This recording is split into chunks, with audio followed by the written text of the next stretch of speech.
vos anem a contar una història meravellosa. Una història d'herois i de tirans, de valents que enfronten els perills que la vida es presenta per aconseguir tot allò que desitgen, i en especial per assolir l'amor i la saviesa. Aquesta història es titula La flauta màgica.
Estem a l'antic Egipte.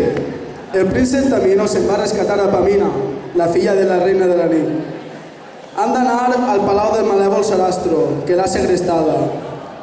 Per a realitzar aquesta aventura, Tamino anirà acompanyat de Papageno, un caçador de pardalets.